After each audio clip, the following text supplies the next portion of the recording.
Rageze itorero ADPR Uwiteka akazana uruhindu, ntabwo azakoresha igikwasi cyangwa urusinge si n'umusumari, azakoresha uruhindu n'ivunja riri muri iri jisho Imana izahanduramo. Hahandi muzajya muhura n'abashumba bashumbye muri iki gihe barira ntawe ubakozeho, hanyuma bariya bashizwe inyuma iriya nibo bazaba baseka kuko akebo nigeramo. Andi magambo abanyenda zizuma muzireba zizasubira inyuma nk'umupira utobotse, izi nda zizasubira ku mugongo nk'uko zahoze mutarahamagarwa. Nicyo gituma Uwiteka abarwaye inzika igihe kingana n'imyaka 30. Uwiteka agiye guhora inzigo igihe amaze arwaye inzika bamwe mu bashumba b'iri dini, kuko mwimitsi inda nini mwirukana umwuka wera ubarimo arazerera yabuze ubuturo mu bantu. Mu yandi magambo siko bizaba kuba mutegereza.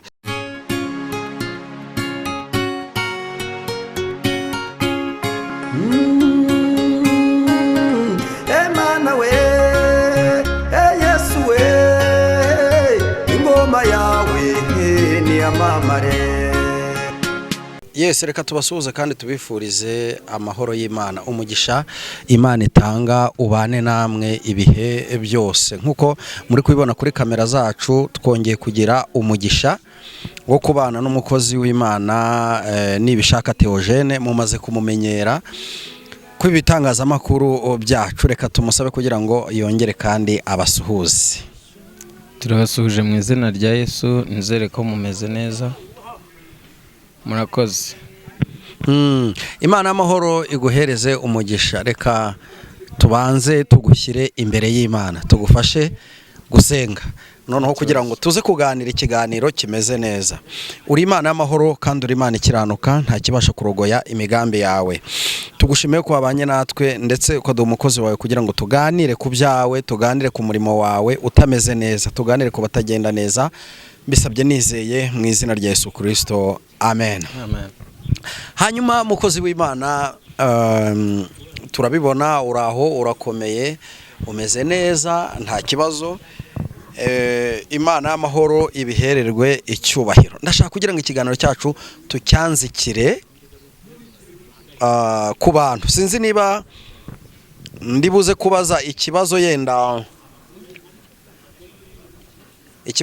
ntikikubangamire, ariko turaza kugerageza tubiganireho. Ejo bundi nabonye umuntu witwa Papa Bitangaza avuga ko yatandukanye n'umugore, avuga ko havutse ibibazo byinshi, ariko natunguwe nuko ejo hano haje umuntu aravuga ngo biriya bintu ni puranka, abantu barabihakana, abandi barabyemera, ariko twatunguwe no kubona bahise bongera kwiyunga. Ese mu by'ukuri nkawe nk'umuntu ujya ugerageza gusenga, aho nta rusinga rwawe ufite cyangwa ubusesenguzi, yenda tube twamenye ibintu uko bimeze? Hari ubwami ntajya ntindana nabwo. Ibi ni ibintu twahanuye hashize igihe tubihanuye. Yego. Ubujura bukabije cyangwa se bufashe indi ntera mu bakozi b'Imana bibisha Bibiliya cyangwa se ibyanditswe. Yego. Ubundi gihe ukuntu nteye ugitera kamera mpita mbona misi yikuzanye. Yego. Ndumva icyo kiganiro naragikoze, abantu bajye kwiriba ry'Abera TV barakibona. Kiri kuri nibishaka official. Nibishaka official. Ndumva ariho kiri. Rukuvuga ngo abantu iyo bazimye bakaba batagihamagarwa, batakivugwa muri social media, hano muri kamera, muri social media abantu barahararangire ngo icyo tukiziranyeho. Yego. None muri kagahararo iyo abona bamuharaye akaba atagihamagarwa, atakivugwa, adahari, creating ikintu gituma agarukana imbaduko, cyaba ari icy'ububwa, cyaba ari icy'abagabo. Hari ukuntu umuntu anera izina rye, mwihanganira ikinyarwanda cyanjye, gusa mfite n'umujinya. Ngiye murabizi ko ntajya niyoberanya, nanarakaye. Iyo nkora ikiganiro ndakaye birisa birigaragaza. yego Hari ibintu birambiranye mite nanasaba ba Sikoviya babishinzwe, mama urwa Gasabo, Rwanda Investigation Bureau, ibi bintu bikwiriye gushirwamo imbaraga. Hari ikintu bita gukereya content, yego abantu bakaba bazi ngo ni showbiz ariko ntibamenye ingaruka bigira ku banyarwanda. Niba uje uri umugore ukarira uti umugabo arantaye, hari abagore bikanga batari bafitiye abagabo babo icyizere. yego Buriya reka mvuge iki kintu, nkora mariage namaze icyumweru kimwe, nakira message kuri telefone yanjye ivuga ngo Paul Sheri, ngo ingo z'ubu ngo nuko zimeze, ngo ugomba kwihangana. umaze icyumweru kimwe ngira ibyago nsanga nyiri iyo nimero ndayifite, yego ndanamugira, ariko kandi telefone yari irambitse ku musego. Umugore arayifata atukambwira iyi message, tamugane urabizi ko ntazi kwisobanura, yihamagare. Ko nge nari naramusezeranije ndamugani ntukajye umpamagara umbwira ngo bari kumpamagara. yego Ninde suri kumpamagara? Umpamagaye nawe abaguhamagaye ujye witaba. Niba banohereje message ujye usoma, ni akazi kawe.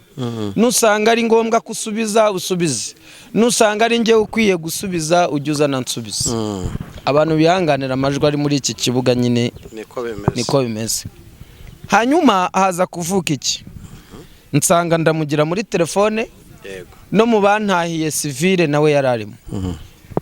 Umugore yanga kubyumva, namubwani utanzamura umutwe munini, telefone iri mu biganza byawe, yego hamagara nimero we winyataka.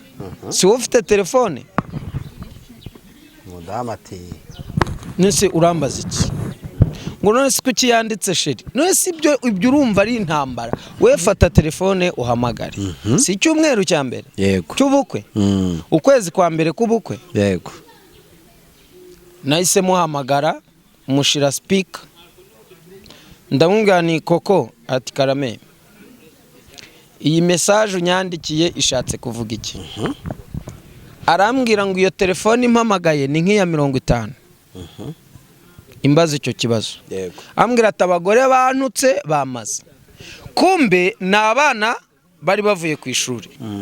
None umwana afata telefone ya mukuru we yandikira umwana bigana ari we Sheri we, sibyo? yego Amubwira ati rero udeni umwana yari yagiranye ikibazo na nyina, papa w'umwana, ababyeyi b'uwo mwana bari bagiranye ikibazo. None umwana aramwandikira niba yari ari kuganyira undi, amubwira ati Paul Sheri ihangane, ingo z'ubu niko zimera. Birangira aratuza ariko ntiyanabyumva. Amubwira rero please, intambara nyihosha gutyo, ariko mbona ko nubundi icyizere kidahari. yego Ati subu nabibwirwa n'iki ko atari ko mwabipanze? So ibintu mama bitangaza, papa bitangaza, rero yaje avuga abantu babanze bibuke. Ubundi nujya kureba umuntu ujya ubanza ureba uko yatangiye. Abantu mukunda kureba ukuntu umuntu asoje, buriya igifite itangiriro gifite n'iherezo. yego Reka mvuge Pastor Mutesi. Pastor Mutesi ni umwe mu bagore muri Afrika bafite impano yo kurira. Sinabivuze? yego warabivuze. Ntabwo yinginga amarira. Icyo yakora 80% katukita ukuri. yego Sibyo? Hanyuma tugaruke ku bagore bafite impano yo kwitanga. yego Muri Afrika aza muri 5 ba mbere. Kwitanga, gufasha. yego Uwo ni Pastor Mutesi. yego Ni wenzi. nukuri Imana imuhumugishe. yego ni wenzi. Hanyuma ngire ngo nejo bundi hari ikiganiro yakoze, arimo asabira umuntu gushyingurwa. yego Abana bari babuze umubyeyi. N'ubwa mbere mu buzima nkoze ikintu nkacyerekana. yego ntabwo ubundi mbikunda. Nakozweho nari mfite ibihumbi 20 kuri telefone bidafite ikindi kiyungirije cyangwa mfunga umwuka ndavuga ngo reka nkirininge momo yanjye ndayefasa. Mbonye amarira Mutesi afite ahagararanye nako kana nibuka ko nishinguriye umwana unkurikira ku myaka yanjye 9. Mu byukuri ya mwana nawe disi nicyo kigero ni muri iriya myaka nari ndimo. Rero buriya gukomera ari ikintu ubona ugahita ukabyibuka wabirangije. Yego. Nahise nkanda naranamuhamagaye nsanga yaramburutse.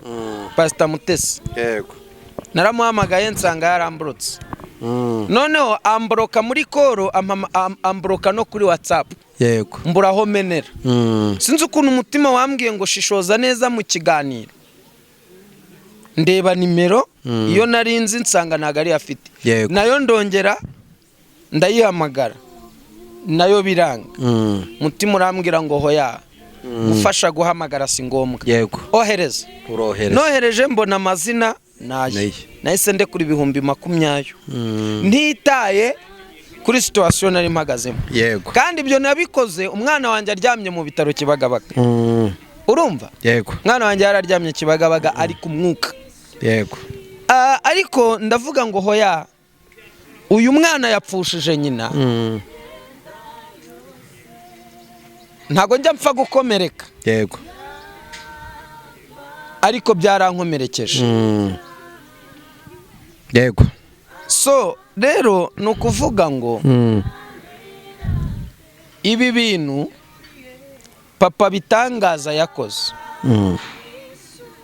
Ibi bintu papa bitangaza ariko imbere y'uko urenga aho hantu ndagira ngo nanjye ngira icyo ntangariza abantu nk'umuntu wabanye nawe abantu bamenye ko ibi ngibi uvuze ugira umutima wo gufasha cyane ndagira ngo hari n'abo twari turi kubiganiraho mu kanya barimo bambaza umutima wa Nibishaka Theogene arafasha pe kandi afasha ntacyo arebyeho nkuko abibabwiye kuko ngewe nagerageje kubibona kuko tubanye iminsi narabibonye Nibishaka arafasha Nibishaka agira umutima w'urukundo kandi ntabwo ajya yitura inabi yagiriwe kubera ko no mu bihe byashize hari gihe wagiye kumuhima hariya kumuhima usengera abarwayi mu bitaro abandi unabahereza amafaranga.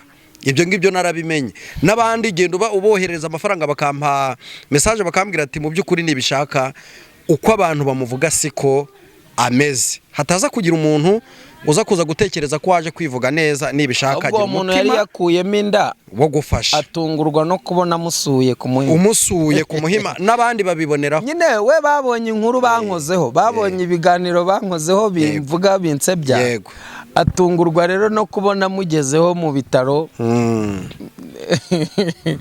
ati se ni wowe cyangwa uri mundi muntu nise niki cyabaye yego urumva ibintu umuntu akuvugaho cyangwa gukoraho byo bihita bimukreatinga mu mutwe bikaba self diko uri umugome yego kuri uwo muntu oya ariko ngewe noneho mvuza abandi so nanjye ku cyanjye giti anyuma oya niyo mpamvu muri bya bibazo byawe by'isenyuka ry'urugo yaravuze naramubonye ntabwo narimbize umuriro yanshanyeho warawubonye yewewe umugore amuhamagara ati ni mu ntabarize ni mu ntabare ni mu nkorera ubuvugizi ati ko twareranwe ko tuziranye yego uyu mugabo mwamunkejeje yego bari abagabo narabafungiwe jewe yo urumva bari abagabo narabafungiwe rero Joel kama mutoto wa pare Rusizi hariya mu murenge wa Mururu akagari Katara kwitara kabisa urumva ureba hakurya Bukavu mina mujua sasa namujua hanyuma nukuvuga iki ndewe iyo mvuze ngo ndakuzi mba nkuzi ubu munsi iyo mvuze ngo ibi bintu ni ibinyoma andika ko ari ibinyoma yego niba mvuze ngo ibi bintu n'ukuri aba ari ukuri twari ibintu nk'ukuri yego uyu papa bitangaza umuntu wateguye iriya ko abantu nibaza no kubireba niwe muntu uri standard ku yindi level runaka yego yo kunga bariya rero papa bitangaza yahamagaye amacano menshi 80% harimo Urugendo TV, ubwo ndanayamamarije. yego Neparabizi ndamwubana. ayo Urugendo TV rwose kintu bantwara barabizi tubiziranyeho. Abantu bibuke ko Urugendo nirwo rwagiye gufata ikiganiro papa bitangaza ari guhinga yambaye ishati yaboze. yego Ce n'est pas possible, ntabwo uriya mugabo ari ku rwego rwo guhinga. noneho nambaye ishati yaboze Ntabwo bikunda. Iyo biza kuba ari ikiganiro gisanzwe yari kujya kwambara, sibyo? yego Yari kujya kwambara hanyuma akaza agatera kamera bagakora ikiganiro. So iriya systeme rero yo kumugwa gitumo ngo yamuguye gitumo, yego ntabwo ari byo. Ubu ntabwo aka kanya nta muntu waza hano kunshaka muri Ararume ataza hondi. yego Ntakubwiye nti aro ndi muri Ararume Business Center abari hunsanga. Ntago waza gutya ngo nibishaka ngo reka mutungure ngo ari muri Ararume. Ntago bishoboka. Ko ntago ndera amaboko. Sibyo? yego Bivuze iki rero? Urugendo yarahamagaye. Deni papa bitangaza kuri no level niwe wihamagariye. yego Nta muntu wigeze amuhamagara. Nta munyamakuru wigeze amuhamagara. Ahubwo ubuzima bwaramukubise birabacanga, babona ko bazimye bibagiranye. Noneho warahamagara. Ahamagara Urugendo TV. Urugendo narwo urumva hari ibyo bwamusubije. Mutipa aragenda afata isuka. Aramuyobora kuri telefone. Kimwe nuko nta nibigoye kuba wakinjira mu murimo umunyamakuru yahageze. Nta bintu bigoye. yego Hanyuma yinjira mu murima atangira ibintu byo kwihingishwa, undi nawe azana kamera ati biki n'ibiki ibintu nk'ibyo. So rero ni ibintu bigoye, ni ibintu bigoye mu kuntu. yego Kuko iyo biza kuba bitagoye mu kuntu, uyu mwanya rero nukuvuga iki rero? Nukuvuga ngo na bugingo nubu. yego Hanyuma Claude rero ababoneyeho. Claude mu kuboneraho afatiraho. Papa bitangaza nanjye yarampamagaye. Yahamagaye umukameramani wanjye. yego Ariko ntiyakamenya nyiricano. Urumva? None ahamagaye mbwira umukozi ndamubwira ni oya. Kwiriba ry'Abera TV iteko wapi? Murabizi ngire ngo abantu badukurikirana. Oya mwihorere. Agenda rero ahamagara, urabona ko yongeye kuboostinga, noneho yongeye kuba umustar ariko mu bintu by'amafuti biraho bidashinga. yego Noneho iriya sound ngo nyakabwana ntabwo ari umugore we. Kuko umugore muri gukina prank muzasubirana, sibyo? Ntabwo wakoresha iriya mvugo. Rirajwe n'iryundi muntu. yego Ikindi kandi umugore muzasubirana mukongera mukarebana. Ijambo kukurya amaturo ntago rishoboka.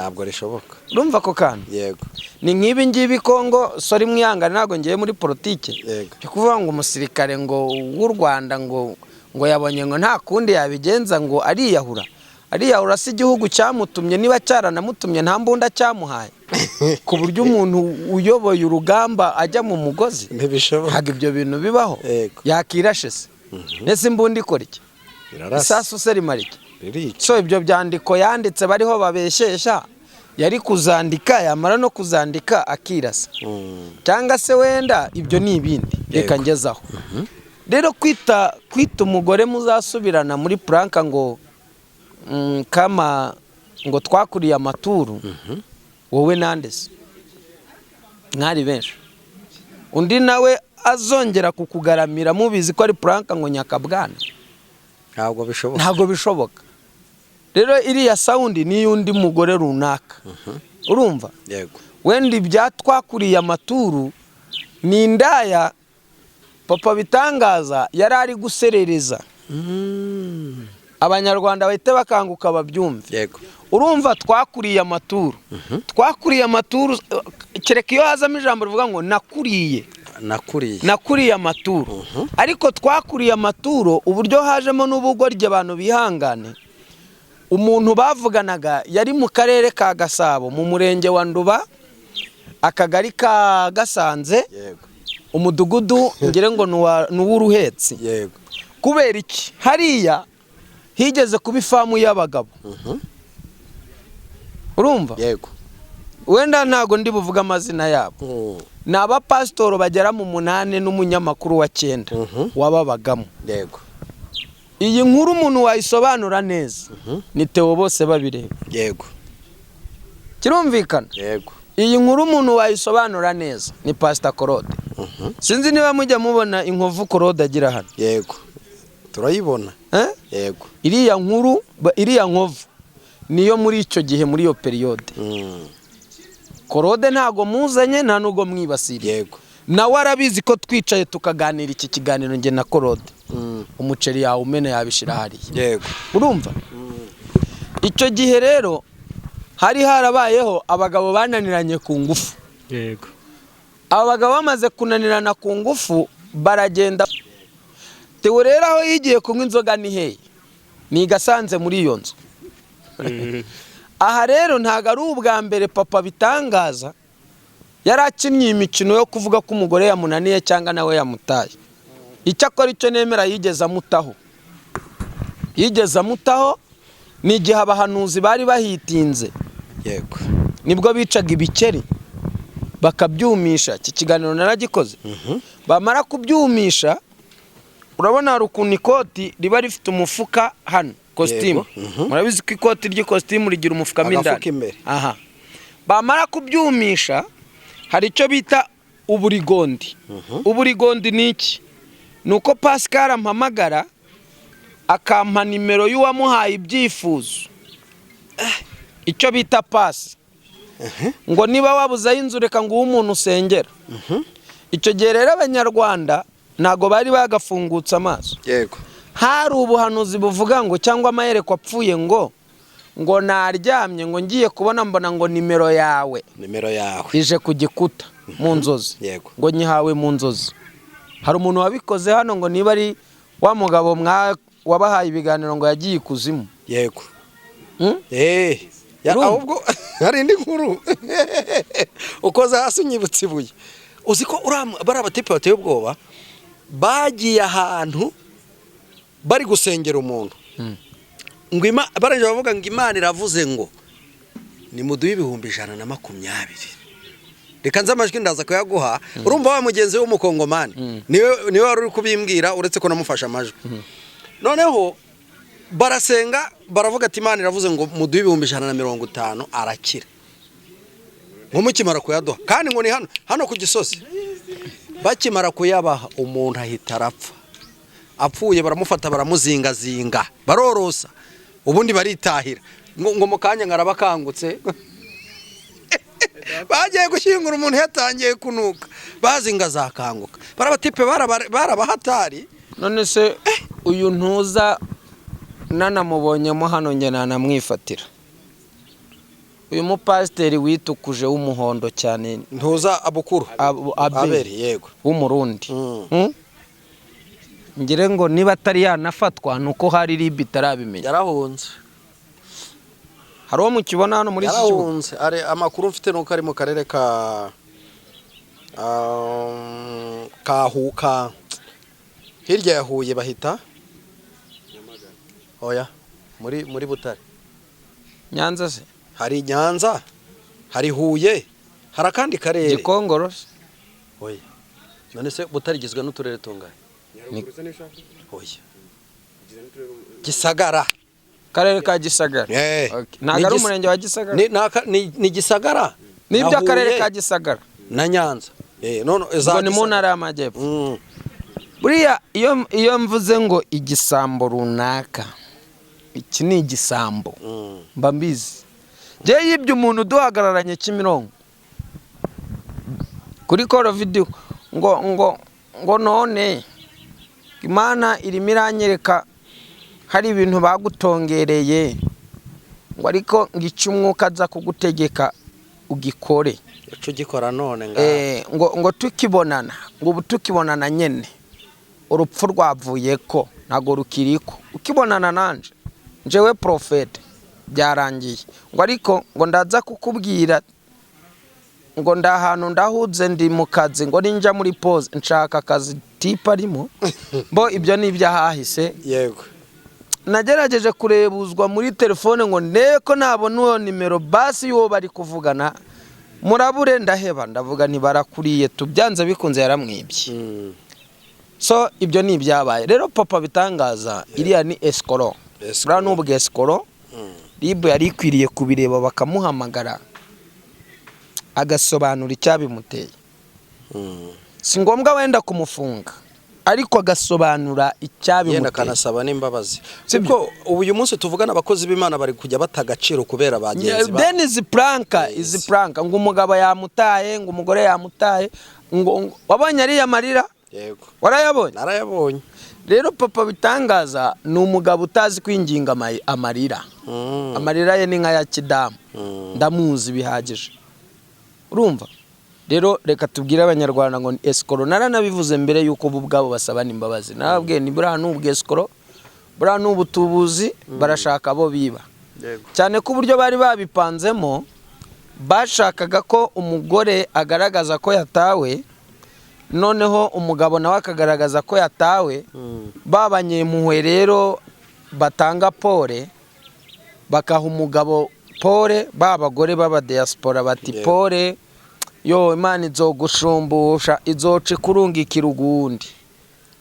none ntiwizeye Imana baranayamuhaye ntago bari kubura kuyamuhereza ese ntubona ko njya numva bavuga ngo ijwi cyangwa se umunwa wegeze gukorera Imana uravuma kandi ukavumura bityo rero ashobora kwivuma cyangwa akivumura ntubona ko ibi bintu abantu bari kujya biyaturiraho by'amapranka bishobora kuzababaho bo ikigomba kubaho kiri seriye n'ubundi we arabizi neza ko uwamuhamagaraga yavugaga ko umugore yamusahuye urumva bamuhaga amafaranga yo kugura matera urumva niba umpaye 1,000 undi akampamagara ntabwo ari ngombwa ko mvuge ngo ejo hari umuntu wampamagaye arambwira ngo mukozi w'Imana ngo twabonye ngo uri gukora ikiganiro ngo cyuko ukeneye bote zo kujyana mu butayu yego ikiganiro zigiye kimaze nicyo muri 2023 yego urumva kandi njyewe nahise nibuka igihe nagikoreye urumva kimaze imyaka 2 ati none iyi nimero yawe iba muri mobile money inti ati bote se zigura ngati burazirengeje 7 ndamubwira nti rero baburetse gato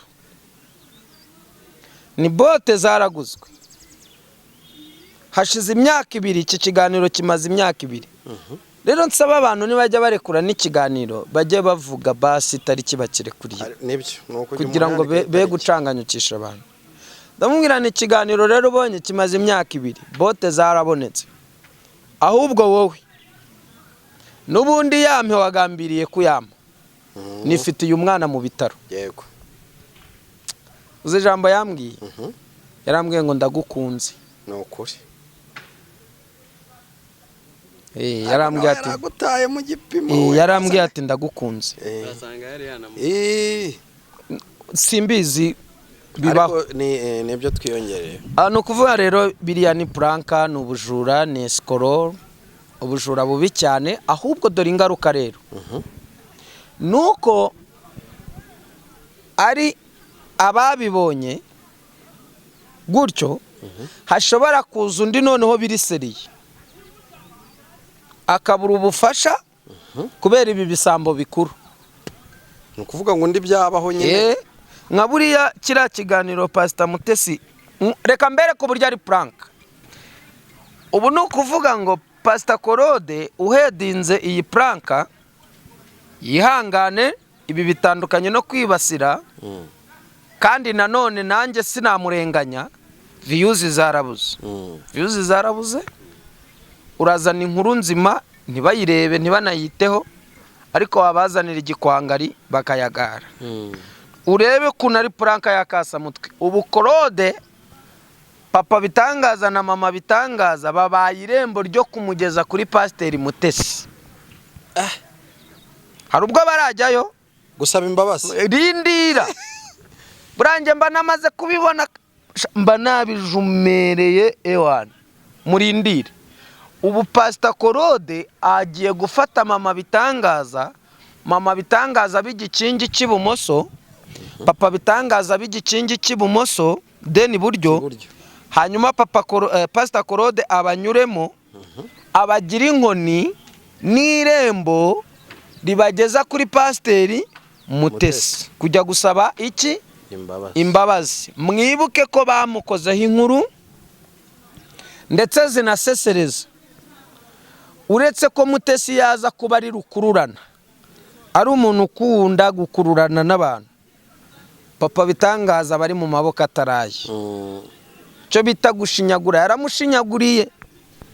Rusagara yapfuye.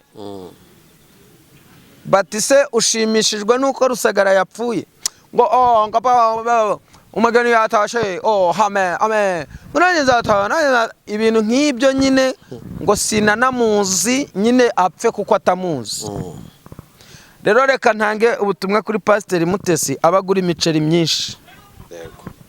Yabamenyereje kubaha imiceri nk'ibimenyetso by'imbabazi. Shake n'ingofero. Abashaka n'ingofero n'inkoni azabambika ko nabatambye. Joel ni umushumba ndabizi yasengewe n'amaso yanjye ndeba, ntago ari prank, yarasengewe. Rero Mutesi ubugura izindi nkoni, ubugura n'izindi ngofero uzabambika, ubutegura ibitenge uzaha mama Pasiteri, ubutegura n'imiceri uzabaha. Gusugira n'ibyo gutera inyoni. Ugira n'ibyo gutera inyoni pe. Rero dusaba abantu bari butangire iki kiganiro banagisoze. Turimo twerekeza ku nkuru nyamukuru yatumye ngutumira kugira ngo tuganire. Wigeze burangewe iyo nshaka kureba nibishaka n'igihe tugezemo, ndabanza nkareba ubuhanuzi wahanuye cyangwa ibiganiro wakoze. Wavuze ku kintu cyitwa abapasiteri. Ugeze muri ADPR ewana uratuza kabisa, ujyamo neza, ubisobanura neza.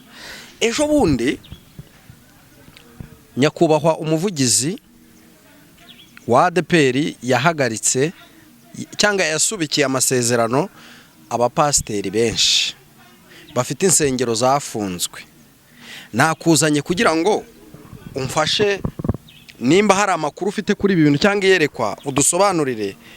Ese ko bahagaritswe kandi bagifite ahandi basengera, byo bishatse kuvuga iki? Yaba ari inzira yo kuzabahagarika burundu? Kuko bavuga ko babahagaritse igihe cy'amezi 3, kandi mu by'ukuri abakirisitu ntabwo bicaye mu rugo, baracyari gusenga. Hari ikintu bita teste. Yego. Gutestinga ikintu ngo barebe ko kizakunda. Uku kuva Batsinda ukajya guteranira ku Gasave, mudugudu wa Giheka ukajya ku Gasave, biroroshye ko gufata umupasiteri umwe agateranya agasengesha aya madini yombi biroroshye. Yego. Kuvuga ngo Gasave irasoje irasohotse, Giheka niyinjire.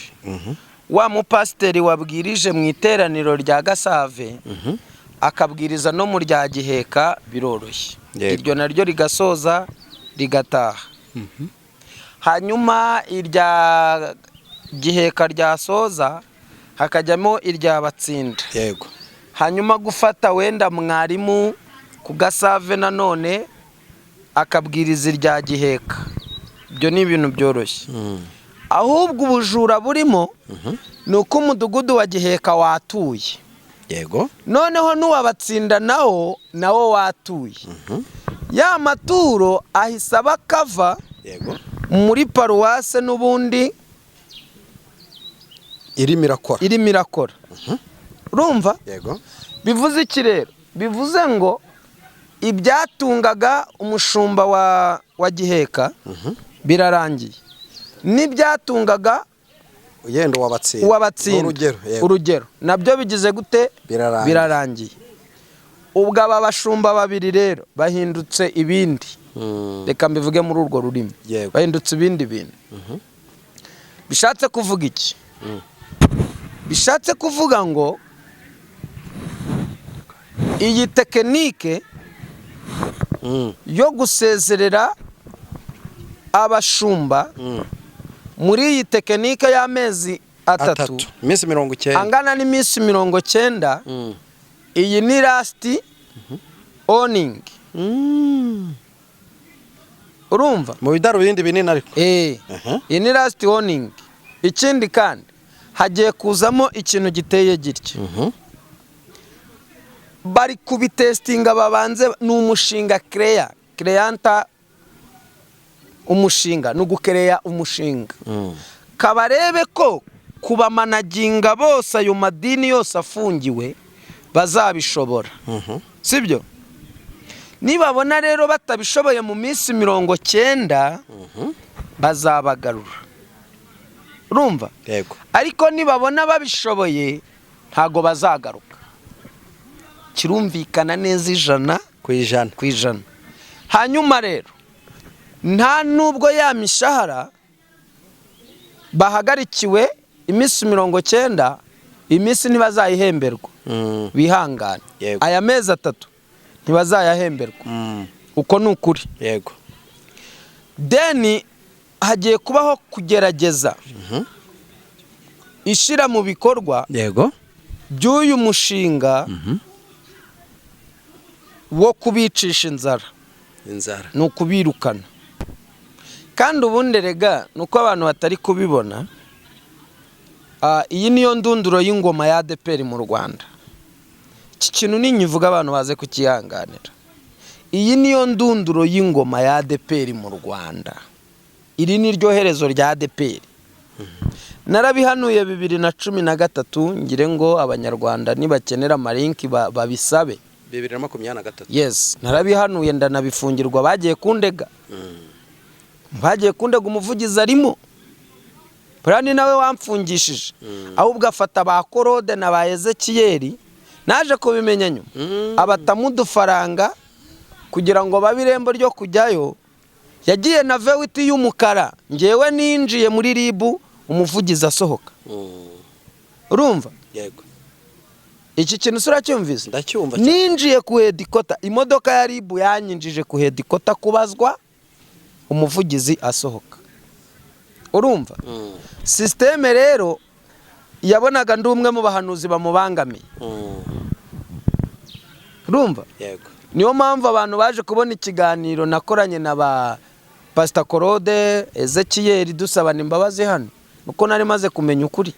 Kuko ibintu byagenze. Yego. So, nukuvuga rero ngo aka kanya turiho tuvugana uko ubuhanuzi buvuga. Yego. 2023 mu mwaka w'ibihumbi 2024. 2024 azaba ari umwaka wa sakwe. Uzasakuza abasilamu, uzasakuza inzego, buri rwego rwose ntaho itazatera sakwe. Ngire ngo abantu babonye impindagurikire nyinshi cyane iteye ubwoba muri guverinoma. Na sakwe yagezeyo. Muri siporo, mu mupira w'amaguru, sakwe yagezeyo. Mu cyitwa imisoro n'amahoro, mu nzego mu bintu byose, sakwe nta hantu itageze. Igeze mu madini n'amatorero isya itambaye. Nibwo mwabonye cyitwa insengero. Abantu bambwire mbaherenki y'ubuhanuzi buvuga ngo urusengero rw'abatsinda, mu nsengero zizafungwa, y'ubwayizafungwa kugeza ubwizarwara imidite ikikubita hasi ntawe uyikozeho. Ubwo buhanuzi burahari. Yego. Bituma uwitwa y'abateranya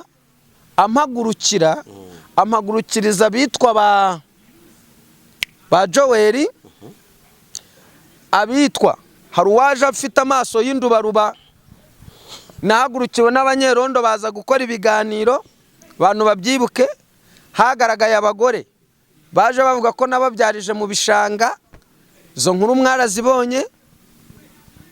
haza baza bavuga ko nataye abagore, nateye amada, ibintu nk'ibyo, ngire ngo mwarabibonye. yego haje abantu benshi batandukanye, abaje batereka da nibishaka uyu mubona korana n'imbaraga z'abarangi, ngewe ndamuzi, ibintu nk'ibyo byinshi cyane. Izo nkuru mwarazibonye. Hari uwaje ngo avuye ngo niba ari Kabuga, ngo namubyari namutereye inda mu gishanga, ngo niba ari muri Ndabirambi, ibyo mwarabibonye. Uwari umagurukiye yitwa Ayabateranya Tayi Gasanze hano ruguru ya gare, ngire ngo ni nawe mushumba wa paruwase Yabatsinda. Rumva uyu munsi niwe ku cyumweru, abanyarwanda mu ndenganure, ku cyumweru niwe wacecekeshereje mu iteraniro umuhanuzi wari uhanuye Ernest. Sibyo? yego Byabaye amaso y'abanyarwanda areba, isi yose ibibona. Sibyo? Nituvuga isi yose ntabwo ari imigabane yose, ariko abantu barenze 10 burya iyo babonye ikintu ni nkaho isi bayageze gute. Bamuceceshe Ernest acecekesherezwa ku Gasave mu iteraniro, bamutereramo indirimbo biranga, umufasheho wese aramuhanurira, asoje guhanura itorero ryose rikoma iki? Akaruru, bakoma n'amashyi. Mu yandi magambo bivuga ngo abakristo muri ADPR banyotewe ubuhanuzi, banyotewe kongera kumva ijwi ry'Imana yabo. Yego niho nakoze ikiganiro kivuga ngo muri iki gihugu cy'u Rwanda mbere yaho 2024 nahanuye ubuhanuzi Imana yantumye hano, buvuga ngo 2025 turi kumvikana. yego Ndumva nari nambaye ishati ya madoadoa. Ni ukenera linki anyandikire ndamuha iyo linki, icyo kiganiro kirahari. Buvuga ngo 2025 nicyo gihe cya mbere n'icya nyuma harimo ubuhanuzi buvuga ngo ADPR iziyunga n'umuriro wa Pentecote. Ubwo buhanuzi burahari. Pentecote igiye kurenganwa mu Rwanda. Niryo dini rizarenganwa, rizahura n'akaga gakomeye, izakinga ubutazongera no mu nzozi ntibazarota kugira gute gukingura, kuko izabigambaniwe na ADPR. Mpanura ubuhanuzi buvuga ngo Zion Temple igiye guhagurukirwa n'amaboko akomeye, azayikubita hasi nta kabuza. Ejo bundi mwabonye Potso Gitwaza yivugira ubwe mu kanwa ke. Abantu bari bazi ko amaboko azayimanukira hari amaboko y'ingumi n'imigeri.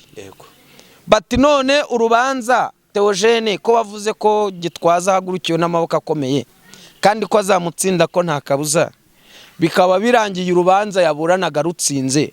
Ndababwira nti muri abasazi ntimutekereze. Nibwo nababwiye ngo mwirebera amaboko akomeye mu rubanza, ahubwo amaboko azamuhagurukira amurusha iki? Imbaraga.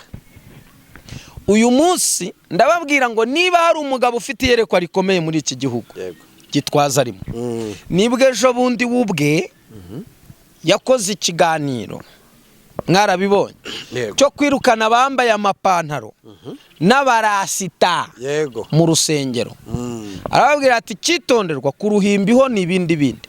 Arababwira ngo muba mwaje gutera urusengero umwako. Ni amagambo ya Poso. Yego ubwo simbwasohoye. Hanyuma ndababwira ngo 2024 hagiye gufungwa insengero. Nge narizi iki tuko wawiri. Hagiye gufungwa insengero abatekereza ko zizapfa kongera gufungurwa mu byibagira. Nibwo nababwiye ngo icyakora 2025 hazaba ikintu kidasanzwe. Nubu ndagitegereje kandi nubu ndimo ndahanura, kuko gusubira mu buhanuzi nubundi nuguhanura. 2025 mwitinyishwa nuko aba bashumba basezerewe kuri uru rwego, mu byihorere. Iyi ni impamvu ya nyuma Uwiteka aboneye iri torero. Reka mbisubiremo, iyi niyo mpamvu ya mbere n'iya nyuma.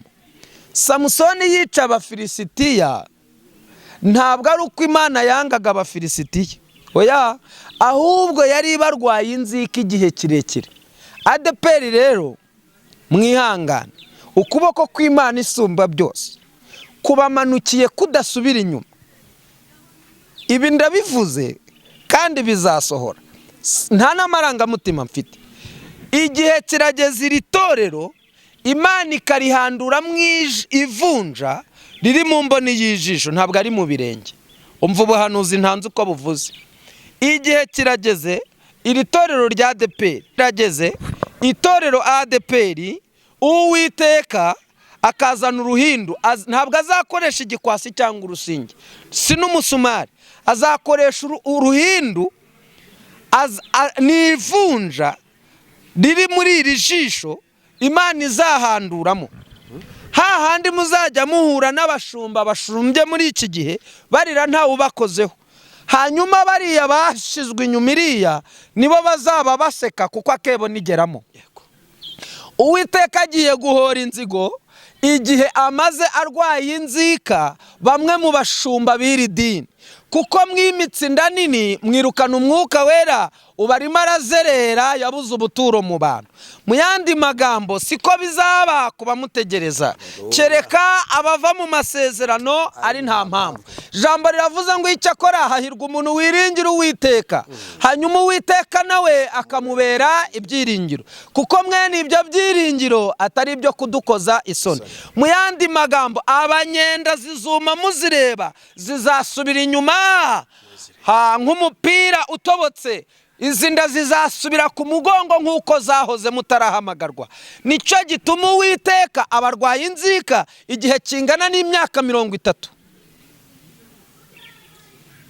Myaka 30 irihiritse Uwiteka arwaye inzika iri dini. Niyo mpamvu rero kuva mu mwaka w'1998 ijisho ry'Uwiteka ryakomeje kwitondera ibiri kubera muri iri torero. N'ubwa mbere n'ubwa nyuma, narababwiye ngo n'ubwa mbere n'ubwa nyuma. 2025 narabihanuye, uze kumbwira ngo uherinka inshuti yanjye, bivuga ngo hazacamo umweyo utarigeze ubaho muri iri torero. Uwo mweyo ni uzaba ari we wa mbere n'uwa nyuma. Rero mbabwiza ukuri, ukwezi kwa karindwi kwa 2025 niko kwezi kukudomo, niko kwezi kwa mbere n'ukwa nyuma, niko kwezi kwiherezo ku ngoma y'itorero ADEPR. Nibwo Uwiteka azasoma ibizira byanyu ku karubanda, muzahagarara imbere y'inkiko kwisobanura ntimuzabishobora. Ikibazo giteye ubwoba, Uwiteka azabagobwa ururimi, muzakorwa n'isoni ku manywa y'ihangu, muzashinjwa byinshi isi itari yashira ku karubanda, muzasobanukirwa byinshi, amakosa yanyu yose, ibyaha byanyu byose bizajya ku karubanda nk'uko bikurikiranwa. Rero mu yandi magambo, reka mvuga iki kintu: mwavunnye umuheto, iri torero ryarashishaga, muryambura imyambi, mwabyaje igisabo cyabacundirwagamo, mumena inkongoro mwanywereyemo. Uyu munsi n'uwababwira guteranya ibisate by'izi nkongoro mwanywereyemo amata y'umwuka, ntimwamenya naho mwabijugunye. Bamwe mwabicanishije imbabura, abandi mubirunda mu mifuka y'ibishingwe. Ariko ndagira ngo mbabwize ukuri, manitse ukuboko ndi imbere y'Imana isumba byose, ntabwo bizaba nk'uko mubyifuza. Igihe kirageze, nibwo nababwiye ngo 2025 itorero ADEPR mu Rwanda rizacamo umweyo uteye ubwoba. Nibwo bwa mbere n'ubwa nyuma uyu mweyo uzaba unyuze muri iri torero. Hirya y'uwo mweyo hazabaho ikintu kidasanzwe, amaso yanyu atabona, n'amatwi yanyu atari yumva, ndetse n'ubwenge bwanyu ntibushobora kwibwiriza ngo bugitekereze. Hirya y'icyo kintu umuriro wa ADEPR uzongera kwaka, umuriro wa Pentekote uzongera kwiyunga na ADEPR. Nibwo umuntu azongera guha mugenzi we ikiganza, umuntu yuzura umwuka wera. Niho uzamubaza ngo ni wowe, niho uzamubaza ngo ese ni mwebwe. hanyuma uzahobera Pascal bitewe n'igihe muhoberaniye, bitewe n'igihe mubonanye mutaherukanaga, bitewe n'amateka. Wongere kuzura iki? Umwuka wera. Nta macakubiri azongera kuba mu idini, nta macakubiri azongera kuba mu itorero, nta munyangiri izongera kubamo. Mupantekote azongera kuba umupantekote uruta karindwi uw'inyuma ya jenoside yakorewe abatutsi mu Rwanda. Hazabaho ububyutse, icyo gihe hazabaho ububyutse buteye ubwoba, hazabaho ububyutse butigeze kubaho. Ubwo bubyutse buzaba buruta ububyutse bwabayeho muri 92. Niho hahandi uzajya uvuga uti mwene da, menye ko twapfaga ubusa. Iyabanye nawe iyo waruri ni nayo yabanye nanjye iyo narindi, nsanze ko twapfaga ubusa. Nta muriro wa Pentecote uzongera kubaho, nta na Pentecote izongera kubaho, bose bazitwa abana b'Imana. Insengero zizifungura, umugezi uzazifungura. Ndababwiza ukuri, hazabaho amateka ateye ubwoba. Yego. Niyo mpamvu mfite amasengesho y'iminsi 3 Imana yampaye yo gusengera ukwezi kwa karindwi. Yego. Uyu munsi nakagombye kuba nagiye, ariko nta tike nabonye. Mafaranga nari mfite nayarwaje umwana, ninjiye ibitaro ku cyumweru, nasohotse iri joro. Rumva ko rero icyo nsizeyo ni igifatika. Yego. Rero ndagira ngo mbabwire, bantu muri kuza gukina, muhagarika imikino. Bantu muri gukina mu murimo w'Imana, muhagarike imikino. Abantu rekana n'ababwiza ukuri, poromosiyo y'ibi bintu irarangiye. Niyo mpamvu rero nagira inama umuntu wese unteze amatwi kugura umukeka akawurambura mu nzu ye. Ntimucogore gusenga kugeza ubwo Yesu azaza. Buri muntu mwitorero we abuwejejwe muri ryo, ntiducogore gusenga kugeza ubwo Yesu azaza. Muririmbiri horaho, Yesu ari hamwe natwe, tuneshe ibige. Imana rero idufashe, ariko ndagira ngo mbabwire ko biragoye iyo utarinjira muri ziriya nzu z'abaturanyi. Reka mvuge ngo 2025 iragatsindwa n'Uwiteka. Dore aho nicaye hanyivumiye hano, ndabona abantu benshi bari kuza ngo ubuhanuzi bwa 2025 ngo irambwiye ngo yerere 2025 niwo mwaka wo gusenga bya nyabyo, udashizemo imikino. Yego. Imana yansanzira ijoro irambwira ngo nze mbabwire ngo inkoni ikubise mukeba uyirenza urugo. Muramuke. Urakoze cyane, reka tugushimire. Mbere yuko ugenda, ihangane gato y'amasegonda make umwanya waduhaye ni wo munini. Hari abantu benshi bari bamaze igihe batakubona ku Imana Irahari TV, uyu munsi bakubonye kandi bakaba bifuza nimero yawe ya telefone kugira ngo ubafashe gusenga Imana. Nubwo ndi buyishyira ahagaragara, ariko wamfasha kugira ngo bitaza kugorana yenda bakaza kuyibura. Mana tabara abanyarwanda, bongere baba bantu basubirane nawe, abantu basubire ku isoko. Niko byahoze yahiriye mu nzu, shokondwa yari yaramenyereye ariko ihira mu kigori. Abantu nibareka imikino. Yego. Telefone ni 07 83 01 002 kandi ushaka kunshyigikira muri aya masengesho Yego. ntago nzayakorera hano mu Rwanda. Yego. Hari umusozi Imana yambwiye nzayakorera, ni amasengesho y'iminsi 3 nayo gusengera ibintu bibiri, Yego. gusengera abanyarwanda no gusengera igihugu. Amen. Ngasengera ukwezi kwa 7 n'ukwezi kwa 8 kandi ukwa mbere kugasanga aya masengesho narayakoze. Yego. Rero nimero niyo ngiyo nayibahaye, Imana ibahe umugisha. Abantu bagufasha bakagushyigikira kuko barabashyigikiye Imana cyane cyane ko ni kure itike risabwa, ntabwo ari ahambwira ariko ngewe nahise mpumva nanjye ndagira ngo ubushize njyayo nakoresheje arenga 100,000 by'amanyarwanda. Ni ukuvuga ngo rero ushyizeho rero turu ugashyiramo aho kuryama, ibyo kurya, murabyumva namwe kandi tubamenyereye nk'abantu badatererana umurimo w'Imana. Mukanda akanyenyeri ibintu byose bigende neza. Nibishaka reka tugusabira umugisha. Imana iguha umugisha kubwo kwitabira ubutumire bwacu. Murakoze cyane.